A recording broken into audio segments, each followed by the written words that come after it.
All India Radio presents Morning News.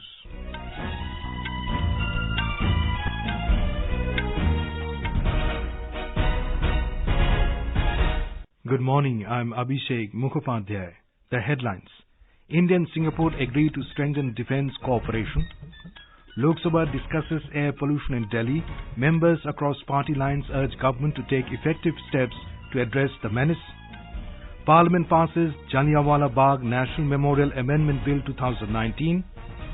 Jammu and Kashmir constitutes Administrative Council with Lieutenant Governor G.C. Murmu as its chairman. And Golden Jubilee celebrations of IFFI kicks off in Goa this afternoon.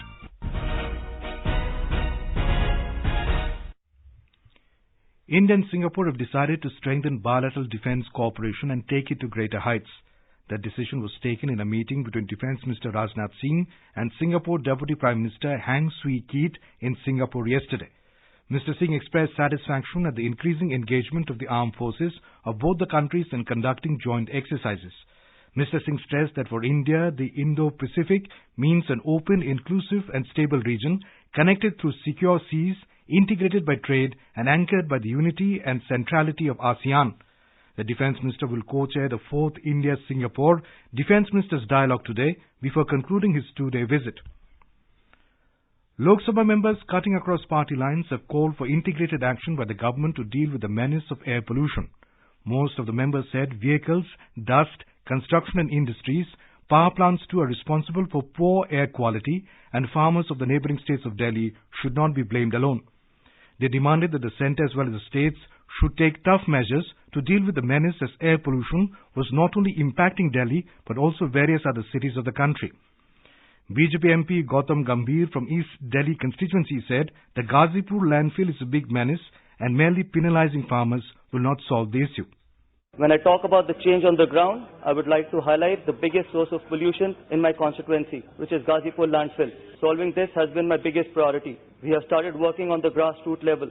Another major pressing issue is stubble burning. We have to devise a strategy for representatives of various states to work together to solve this crisis. Merely penalizing farmers for burning their crops will not be enough.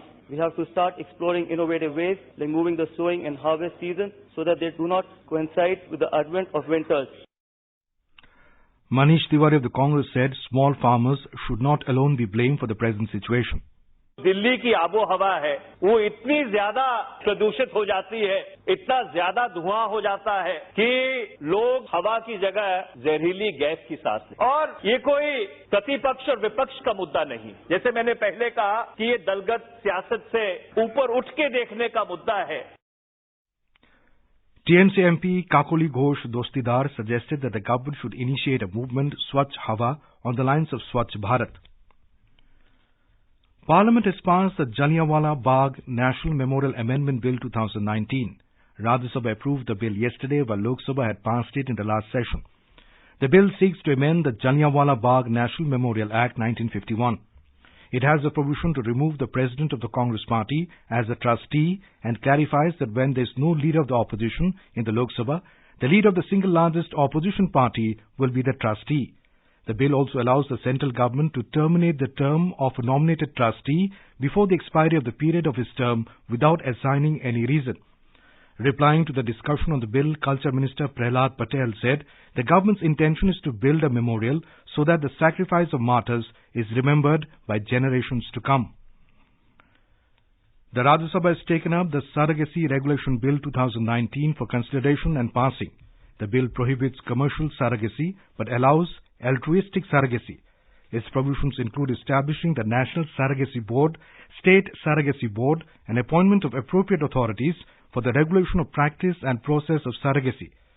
Moving the bill yesterday, Health Minister Dr. Harshvardhan said nearly 3,000 surrogacy clinics are running illegally in the country. He said the purpose of the bill is to ensure effective regulation of surrogacy. Union Territory of Jammu and Kashmir has constituted an administrative council with Lieutenant Governor G.C. Murmu as its chairman to discharge the functions of a government.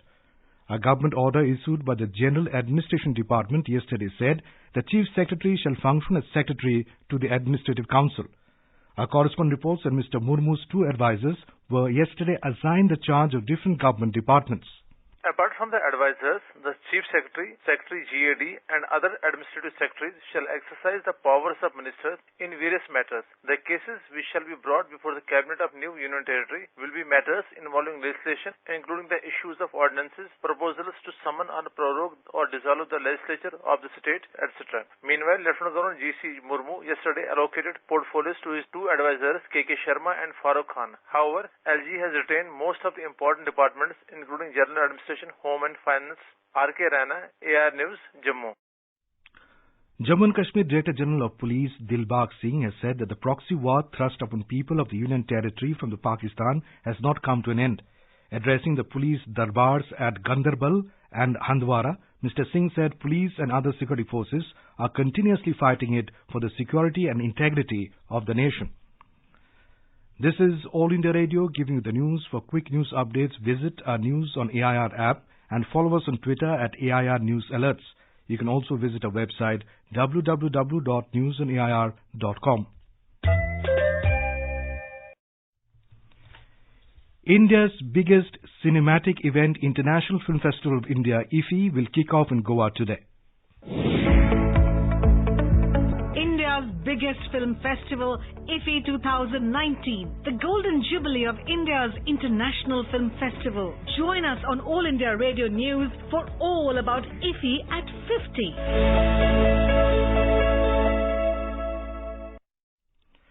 The opening ceremony of the 50th edition of IFFI will begin at 3:30 in the afternoon at the Shyama Prasad Mukherjee Stadium in Panjim.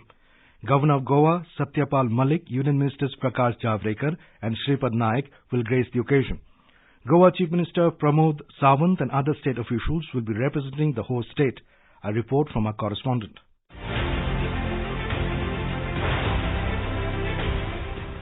Asia's biggest film festival, IFFI, is geared up to woo audiences and critics alike in its Golden Jubilee edition in Goa. A virtual who's who of the Indian film industry, as well as world cinema's greatest, are all set to walk the red carpet tonight. Superstars Rajnikant and Amitabh Bachchan are special invitees. The opening ceremony will witness the versatile Shankar Mahadevan performing with his troupe. The ceremony's theme of fusion music will be a blend of various forms of national and international music this evening. A prize-winning stamp commemorating the 50th edition of the festival will also be released today by the governor. 76 countries are participating in IFFI 2019. 8 state pavilions have been set up. Around 300 movies are to be screened at IFFI this time. And for everyone in Goa, this is the place to be tonight. For AIR News, this is Ankita.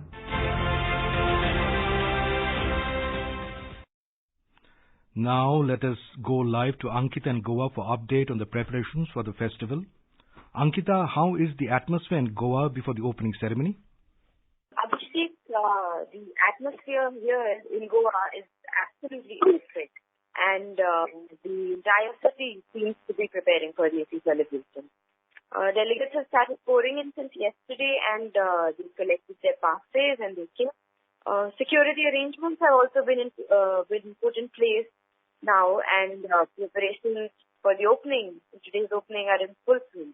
So the main festival venues like Inox Theatre, Mackinac Palace, and the beautiful Kala Academy are all decked up. And an art exhibition will also be open for all visitors at the Panjim Promenade beside the venue.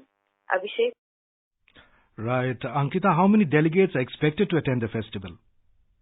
Almost 10,000 delegates have registered for the festival. That's a huge number. And in fact, registrations are still open.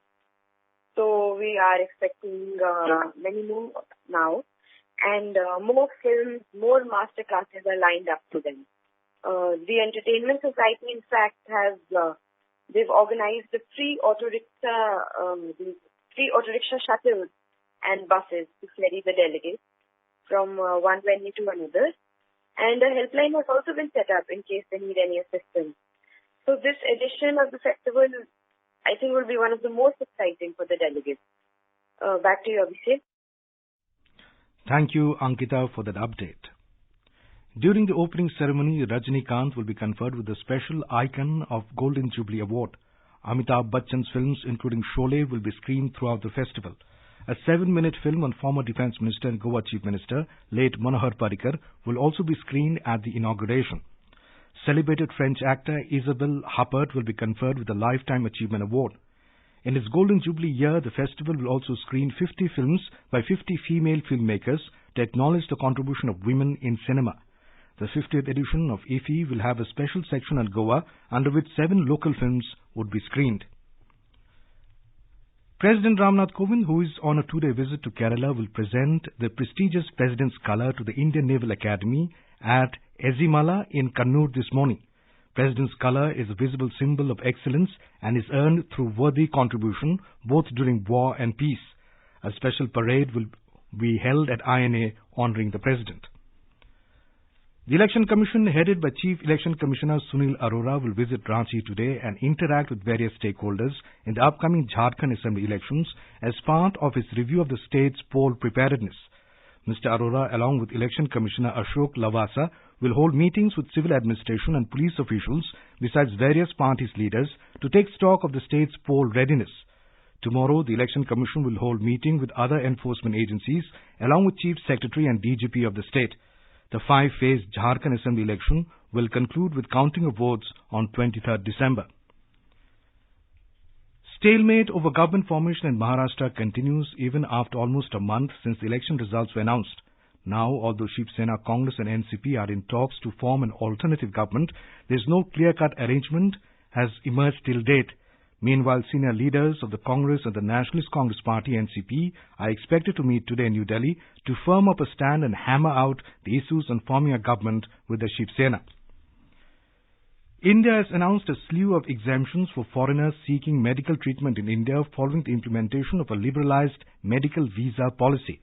According to a statement released by the Consulate General of India in Dubai, exemption has been given to foreigners from getting their primary visa converted into medical visa. It will be applicable for obtaining indoor treatment up to 180 days for seeking admission in a hospital owing to illness.